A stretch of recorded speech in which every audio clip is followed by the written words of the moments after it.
We would like to send out a special thanks to BetterHelp for supporting The Trail Went Cold. For 10% off your first month, go to betterhelp.com/trail and start living a better life today. Enjoy the show. October 4th, 1978. Lyon County, Iowa. The decomposed body of a murdered young woman is discovered in a ditch next to a rural road, but since she carries no identification, she remains Jane Doe for the next 27 years. The victim is eventually identified as 23-year-old Wilma June Nissen, who originally hailed from California and lived a transient lifestyle prior to her death.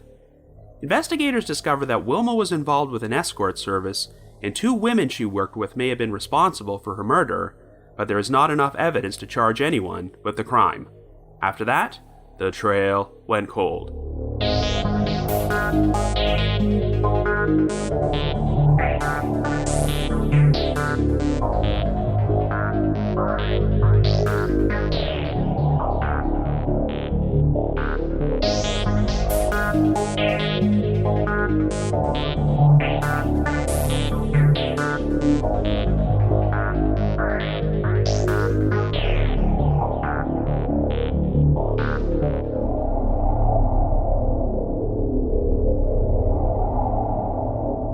Hello everyone, and welcome to our latest episode of The Trail Went Cold. I'm your host Robin Warder, and today we're going to be exploring a cold case about a victim who was an unidentified Jane Doe for over 2 decades, the 1978 murder of Wilma June Nissen. This episode is a pretty important one because Wilma's daughter, Chrissy Haas Atkinson, contacted me and personally requested that I covered her story. Even though Chrissy was just an infant at the time Wilma was murdered, and she never got the chance to meet her mother, she is still seeking justice for what happened.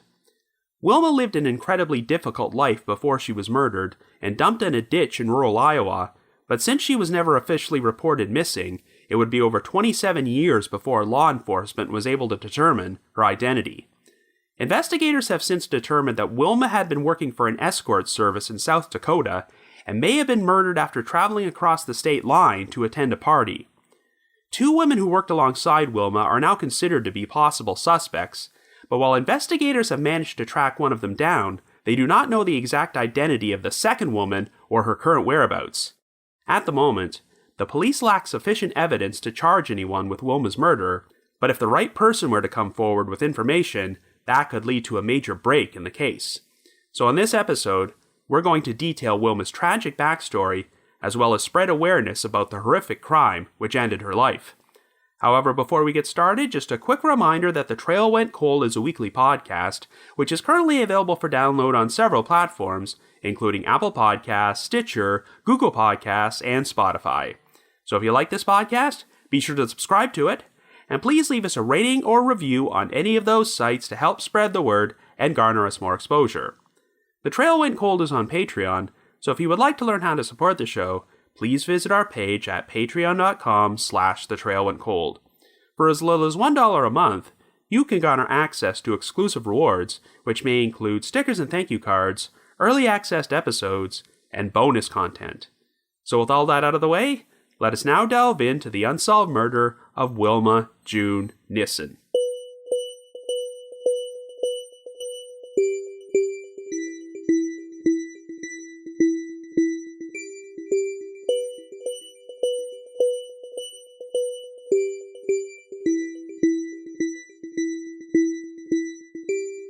Our story begins in 1978 in Lyon County, Iowa.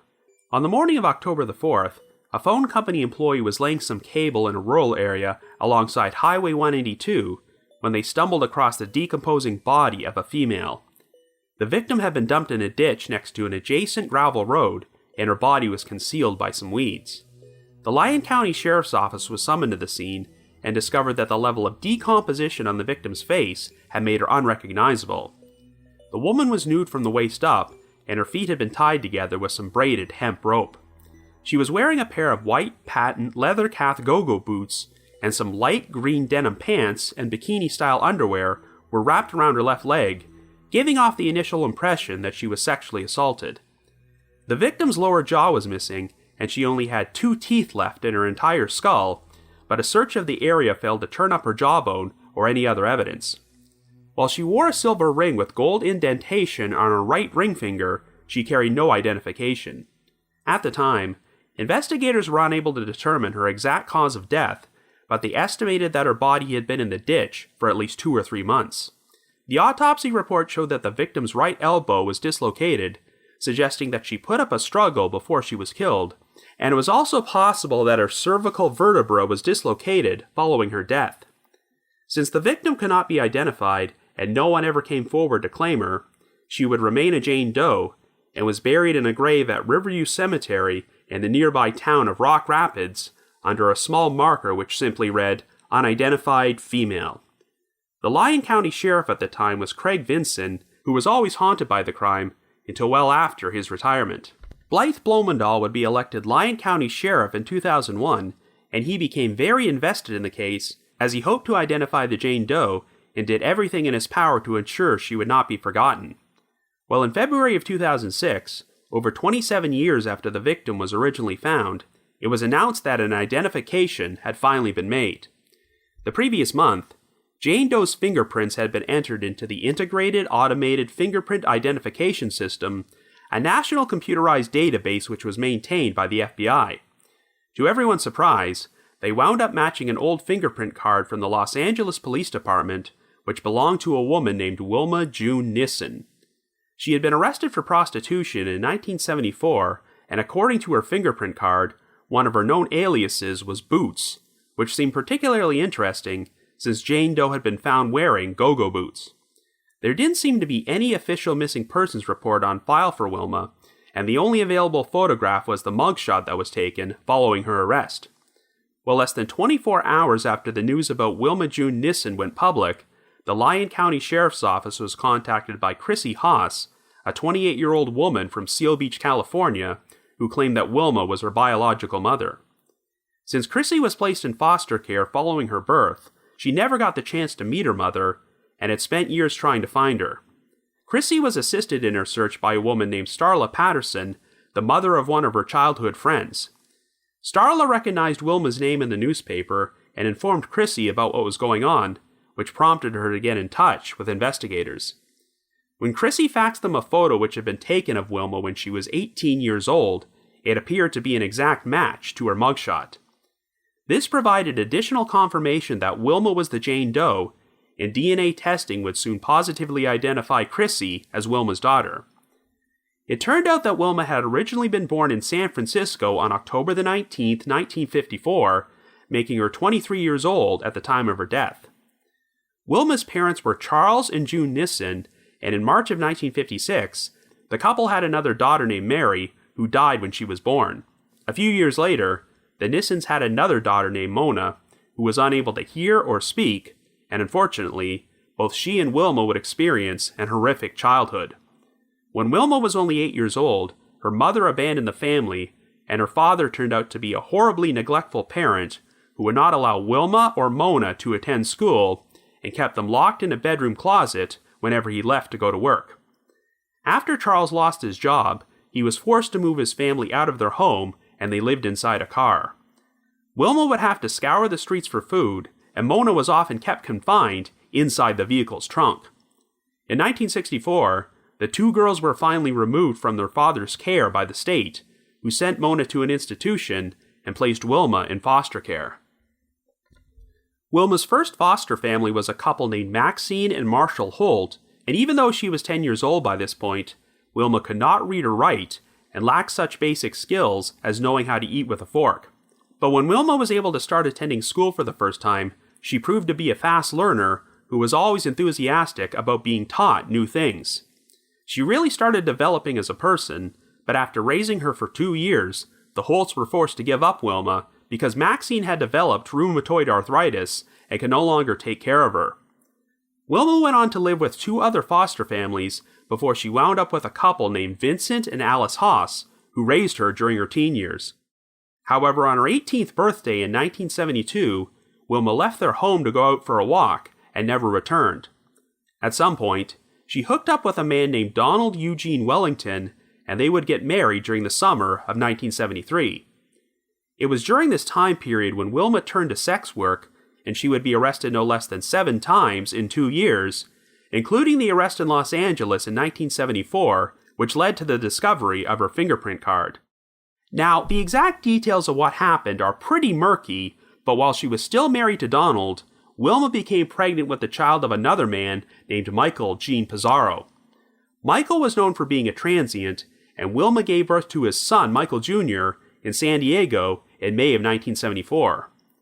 Rumor has it that Wilma and Michael Sr. were in the midst of hitchhiking to Florida with their newborn baby before Michael Jr. was taken away from them and placed in foster care. Michael Sr. apparently continued to live a transient lifestyle until he was killed in a bicycle accident in Key West in 1989 at the age of 44. Well, believe it or not, shortly after giving birth to Michael Jr., Wilma became pregnant again, only this time with her husband, Donald.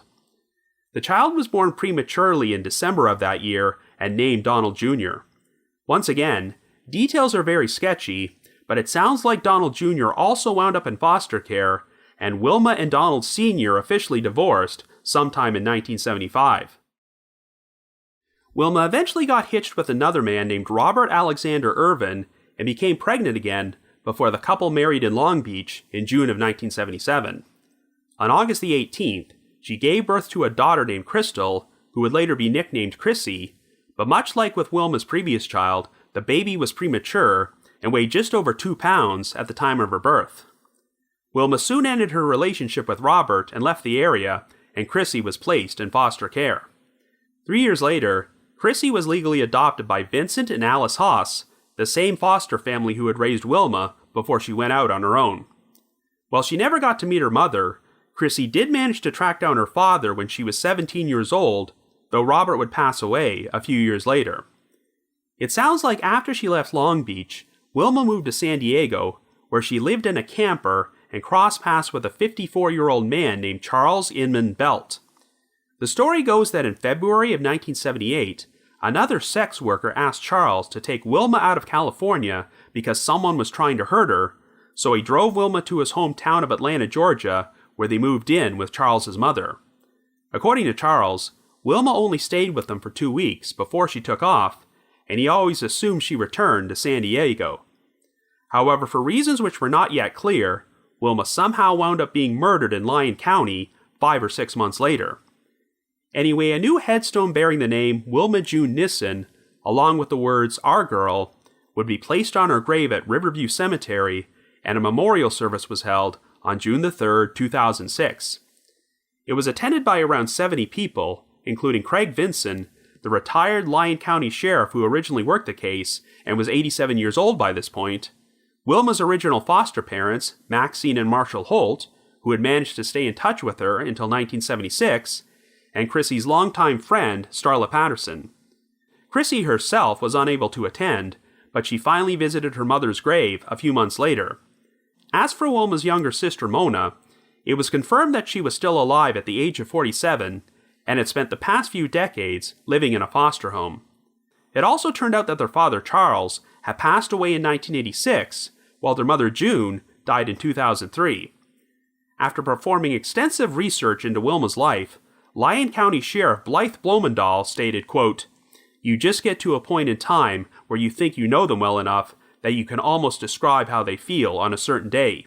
You just get to a point where you think you actually know her." End quote. So now that Wilma finally had her identity back, the focus turned to figuring out who killed her. The Lyon County Sheriff's Office attempted to track down Wilma's first husband, Donald Eugene Wellington, though he was not considered to be a suspect in her murder. Donald also lived a transient lifestyle and had a lengthy criminal record, including an arrest for stealing a bicycle in Palmdale, California in 2005. It's unclear if Donald was ever questioned, but an online search shows that he passed away in March of 2009 at the age of 60. In September of 2007, Wilma's body was exhumed in hopes of extracting potential DNA evidence which might have belonged to her killer. The exhumation took place on a rainy day, and unfortunately, since Wilma's coffin had been buried inside an inexpensive, non-sealing concrete vault, it turned out there were approximately 40 gallons of water inside, which wiped out all hope of recovering DNA from her remains. But there were still pieces of evidence available for DNA testing, such as Wilma's clothing and fingernails, and they would be sent to the FBI laboratory in Quantico, Virginia. They wound up finding DNA which did not belong to Wilma on the rope that had been used to bind her feet. A forensic anthropologist also performed a new examination of Wilma's remains, which finally allowed investigators to determine her cause of death, though this information has never been released publicly. In August of 2009, an 82-year-old man named John Van Gameren was arrested on 6 counts of perjury in connection to this case.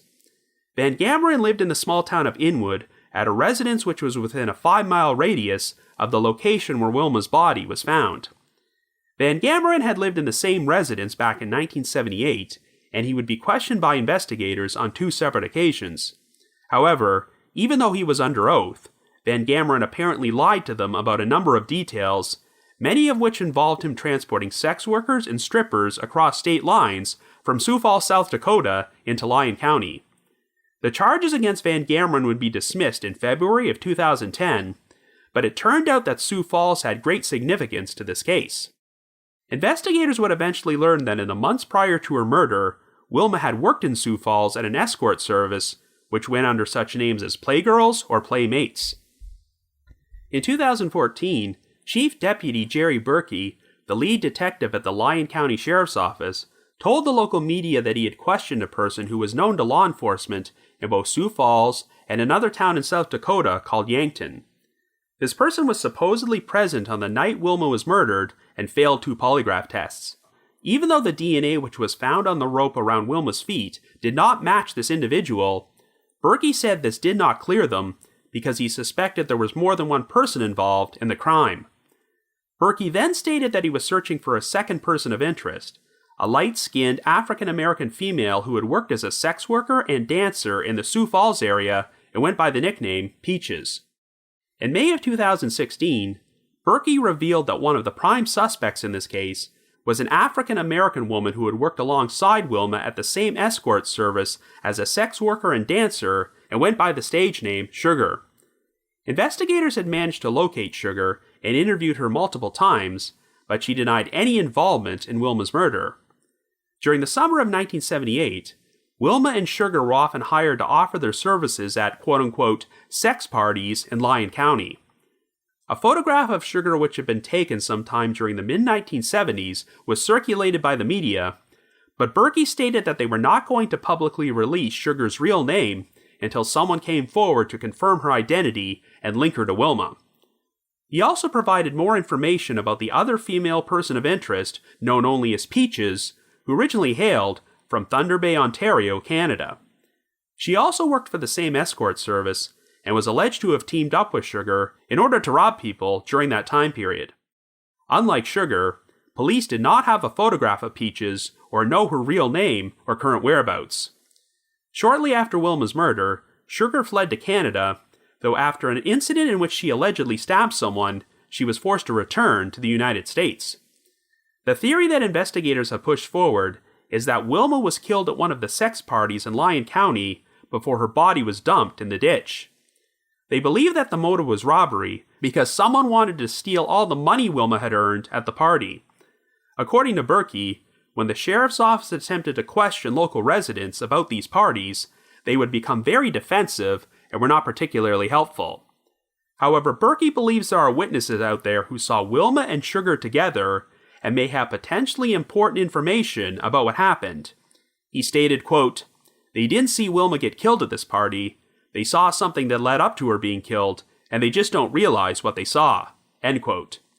A $10,000 reward has been offered for information which leads to an arrest or a conviction, but for the moment, the murder of Wilma June Nissen continues to remain unsolved.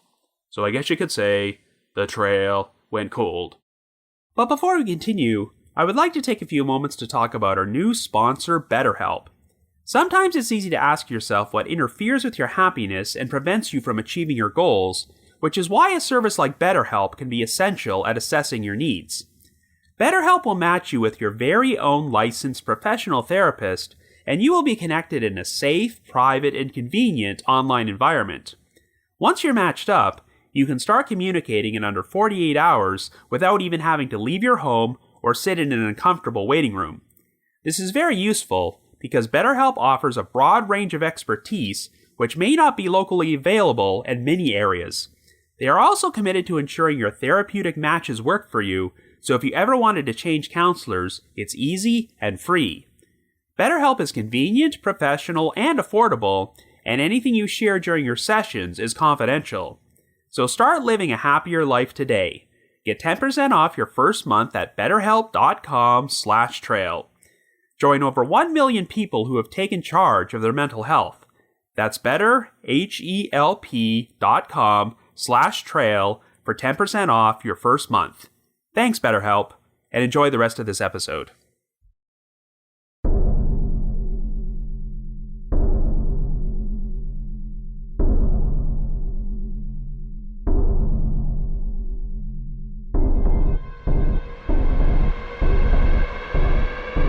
So as I'm sure you're well aware, a lot of John and Jane Does who went unidentified for long periods of time have finally got their names back in recent years, thanks to organizations such as the DNA Doe Project.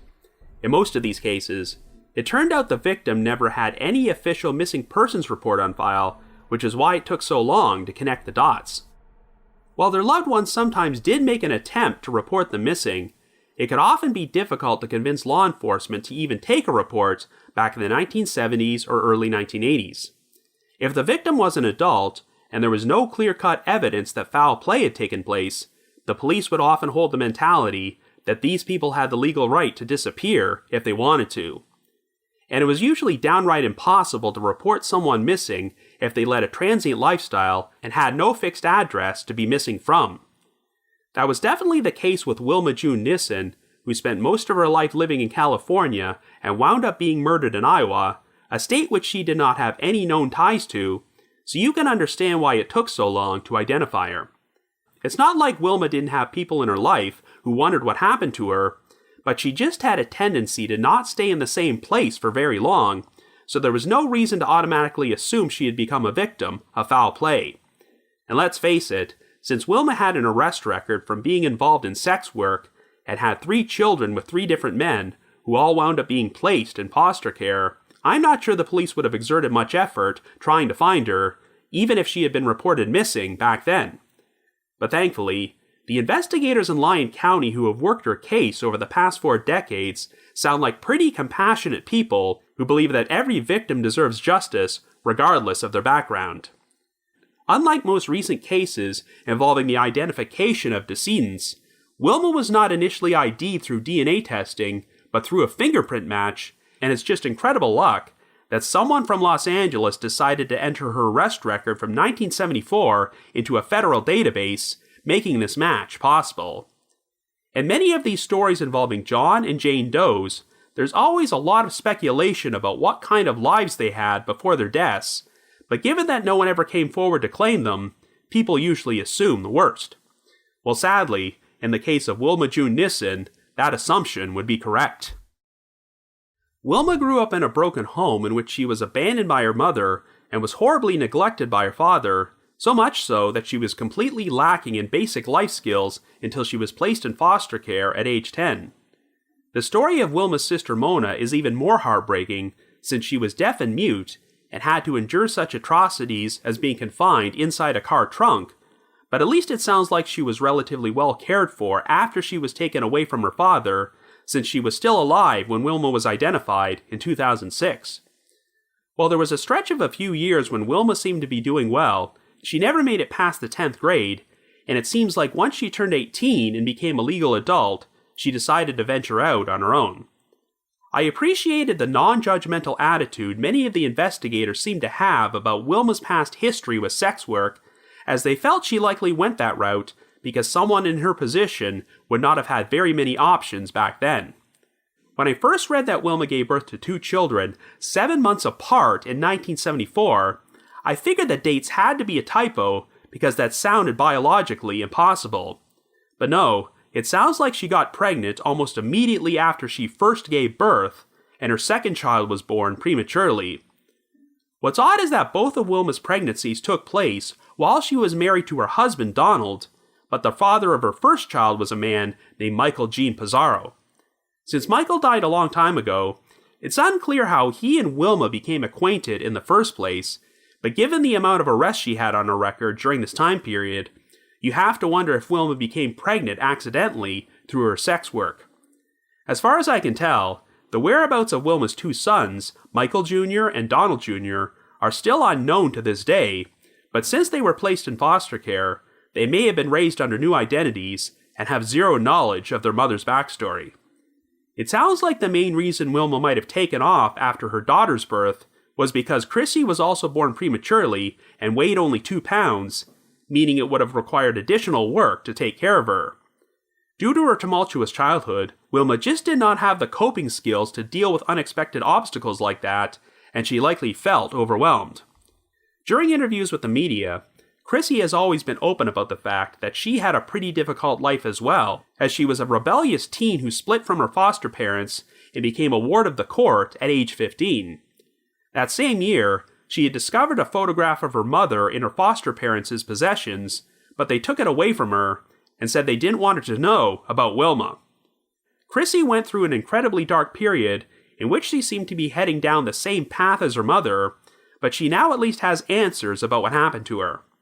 However, there won't be complete closure until someone is finally charged with Wilma's murder, which is why Chrissy has recently made a bunch of posts on Reddit about her mother's death, and approached a number of different true crime podcasts, including The Trail Went Cold, to spread awareness of Wilma's story. So from what I've gathered about the investigation, the Lyon County Sheriff's Office seemed to have a pretty good idea about what likely happened to Wilma and who was responsible for killing her, but they lack sufficient evidence to make an arrest. Of course, there are many key details which they are continuing to withhold from the public, and even though Chrissy is the victim's daughter, these details have been kept secret from her as well. It sounds like the police have at least 2 potential suspects, but this particular situation is pretty unique to say the least. We have one suspect named Sugar who has been interviewed by investigators, but they've only elected to release an old photograph of her to the public and withheld her name. And we have a second suspect named Peaches, whose real name and current whereabouts are unknown. But before we talk more about the crime itself, we have to backtrack a little bit. It's quite fascinating to do a chronological search through all the news articles about this case, and witness the investigators make a gradual attempt to piece together Wilma June Nissen's life once they figured out her identity.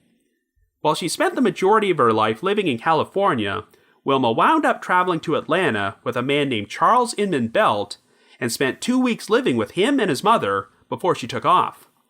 Unlike many of the other men in Wilma's life, Charles was still alive following her identification, so police were able to track him down and interview him. It sounds like Charles was asked to drive Wilma from San Diego to Atlanta because her life had been threatened, but details are pretty murky, and I have no idea if this has any relevance to Wilma's murder. We do know that Wilma left Atlanta in February of 1978 and wound up dead over 1,100 miles away in rural Iowa, and even though her body was discovered in October, she was likely killed sometime in July or August. So we have a gap of around 5 or 6 months in which we know very little about Wilma's movements, though I'm sure investigators have learned many details they have not released publicly. The one key detail which has been revealed is that at some point in 1978, Wilma wound up working for an escort service in Sioux Falls, South Dakota. Lyon County is the most northwestern county in all of Iowa and borders the state line, so Sioux Falls is only about 20 to 30 miles from the spot where Wilma was found. The story goes that women from this escort service often traveled to the area in order to service and entertain people at what were described as sex parties, but whenever law enforcement has tried to question local residents about this, they are not exactly overjoyed to be discussing it. Lyon County has been described as one of the most conservative counties in all of Iowa, so I can see why people might be reluctant to talk about such a taboo subject. I know there was a development in the case in 2009 when a local resident named John Van Gameren was charged with 6 counts of perjury for lying to law enforcement about his alleged role in transporting strippers and sex workers to these parties. The charges were dropped a few months later, and since Van Gameren was 82 years old at the time, I have no idea if he's even still alive today, but here are some more specific details about the false statements Van Gameren supposedly made. He lied to police about knowing who arranged for strippers to appear at a bachelor party which was held at his residence sometime in 1978, even though he was the one who actually organized the party. He also denied ever having sex workers at his home, a statement which was proven false. In addition, Van Gameren shared a story about losing his wallet or having it stolen at an airport in Las Vegas, even though another witness had told authorities that the wallet had been stolen by a sex worker. And when shown a photograph of a specific sex worker, Van Gameren denied ever knowing her, which was apparently untrue. I don't get the impression that Van Gameren was ever suspected of potentially being involved in Wilma's murder, but I would not be surprised if he crossed paths with her at some point. The police have never specifically stated this, but since Van Gameren lived within a 5-mile radius of the spot where Wilma's body was discovered, it's possible she attended a party at his residence on the night she was killed. I keep thinking back to this quote from Chief Deputy Jerry Berkey, quote, "They didn't see Wilma get killed at this party. They saw something that led up to her being killed, and they just don't realize what they saw." End quote. Indeed, that might be one of the biggest obstacles in this investigation, is it sounds like police need at least 1 or 2 witnesses who will confirm having seen Wilma and Sugar together at one of these sex parties. But these witnesses may be keeping their mouths shut because they don't want to admit to having attended them. Since they withheld a number of details, we can't be certain how much law enforcement does or does not know, but their primary theory seems to be that the motive for Wilma's murder was robbery because someone wanted to steal the money she had earned while working at a party. But if that's what happened, it sounds like the perpetrator or perpetrators wanted to give off the false impression that Wilma was the victim of a sex crime. This would explain why she was found nude from the waist up, and her pants and underwear were wrapped down her left leg, but if the killers were female, which is what investigators seem to be leaning towards, the whole scene was probably staged. While it may have looked like the rope had been tied around Wilma's feet in order to restrain her, it was likely just done because the perpetrator had difficulty carrying Wilma's body to the ditch, and they needed to use the rope to drag her there. I know that Chief Deputy Berkey has stated that Wilma was murdered so violently and in such a specific way that they are withholding details about the exact cause of death because it is something that only the killer would know. Well, those words are pretty unsettling when you consider that Wilma's lower jaw and most of her teeth were missing, so I have to wonder what actually happened to her. It's also interesting how Berkey confirmed there was unknown DNA found on the rope, but it did not match an individual they suspected of being the killer. However, because he believes that more than one person was involved in the crime, that individual has not been eliminated as a suspect. Now, when Berkey originally made this statement back in 2014, he had not yet publicly revealed any details about Sugar, so I can't confirm whether or not it was Sugar's DNA he was referring to. But it's worth noting that since law enforcement has never uncovered the identity of the second person of interest, known only as Peaches, they're obviously not going to have her DNA on file for comparison. It has been confirmed that both Sugar and Peaches had a history of robbing other sex workers and dancers during this time period, and since they were working at the same escort service as Wilma, it's not hard to imagine the same thing potentially happening to her. I do find it intriguing that Sugar temporarily fled to Canada following Wilma's murder, since Peaches was a Canadian citizen. We know Sugar eventually returned to the US, but if Peaches is still alive, it would not surprise me at all if she's still somewhere in Canada today. The situation with Sugar is something I honestly don't believe I've ever seen before in a cold case investigation. The police definitely know Sugar's identity and have interviewed her, but while they publicly withheld her real name, they were willing to release an old photograph from the 1970s. So I get the impression that investigators are certain that the woman they interviewed is the same young woman from the photo, but given that 4 decades have passed, they still want someone to come forward and conclusively confirm it's Sugar. However, it's been nearly 5 years since this photo was released, and I have not heard about any further developments since then. If Sugar and Peaches are guilty, then it seems like they got incredibly lucky that they happened to murder Wilma in a state which she did not have any connection to, which is why it took over 27 years to even identify her. However, I now wonder if there were residents from Lyon County who might have known who this Jane Doe was all the way back in 1978, but elected not to say anything for fear of implicating themselves in these sex parties. If true, then that's a major tragedy, because if Wilma had been identified a lot earlier, perhaps investigators might have had an easier time building up a murder case against the responsible parties. As it is right now, this sounds like another one of those frustrating situations where police have pretty much solved the case in their own minds, but just lack that one crucial piece of evidence to make an arrest. Overall, I would definitely rank this as one of the saddest stories ever featured on The Trail Went Cold, because it involved a victim who lived a difficult life from the day she was born before it was taken away from her in horrific fashion. But all it might take to close the books on this story for good would be for the right person to come forward with information. So if you happen to know anything about the murder of Wilma June Nissen, or the women known only as Sugar and Peaches, please contact the Lyon County Sheriff's Office at 712-472-8300. That's 712-472-8300. The case number is 78-06487. That's 78-06487. There's also still a $10,000 reward for information leading to an arrest and conviction, and if you want to send in any tips anonymously, their hotline is 712-472-8334. That's 712-472-8334. Anyway, a special thanks to Wilma's daughter, Chrissy Haas Atkinson, for getting in touch with me and working diligently to keep her mother's story alive. Hopefully, she will be able to witness a resolution to this case someday. So if you have your own thoughts about what happened, feel free to leave me a comment or send me an email to robin.warder@icloud.com. That's robin.warder@icloud.com. Now the reminder that The Trail Went Cold is on Patreon, so please visit patreon.com/thetrailwentcold to learn how you can support our podcast and become eligible for some pretty neat rewards. We produced a bunch of exclusive bonus episodes for our patrons in tiers 2 and 3, and this past month, I did something a little different from the norm by releasing an episode about a case which has been solved, the murder-suicide of the Benoit family.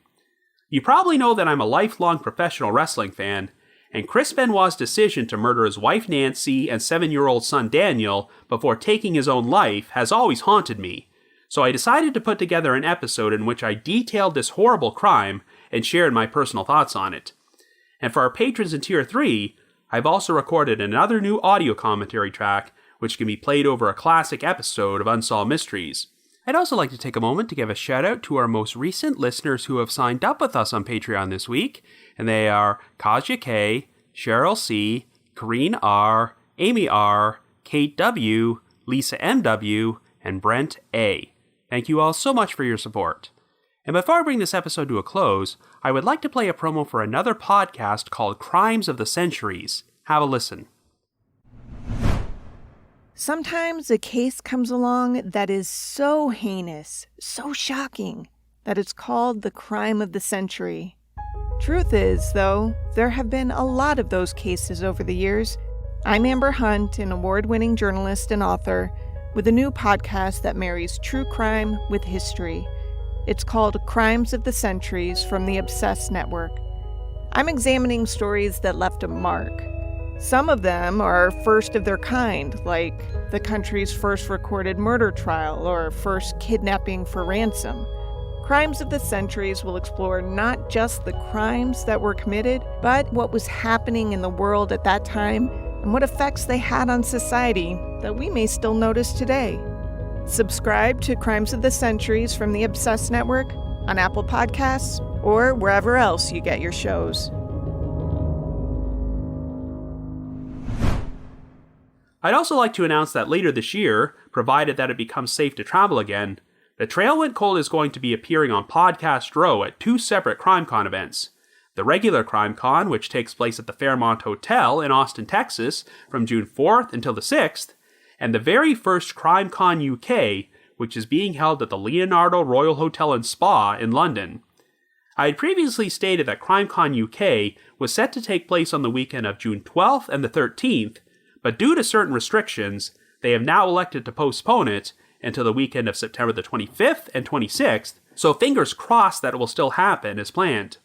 If you would like to purchase tickets to either event, we have a special promo code you can use to get a 10% discount, and it applies to both the Austin and London events.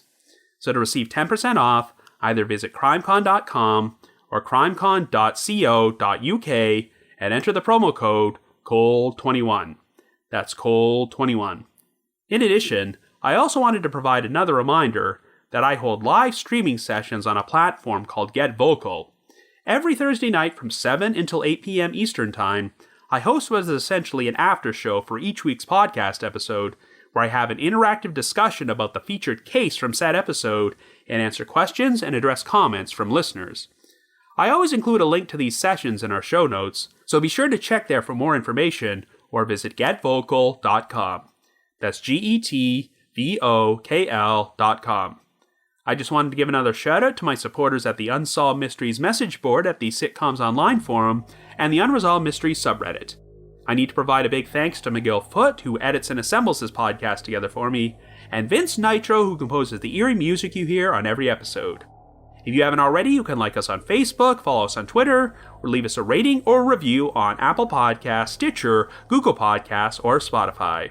So have yourself a good week and join us next Wednesday for another brand new episode of The Trail Went Cold.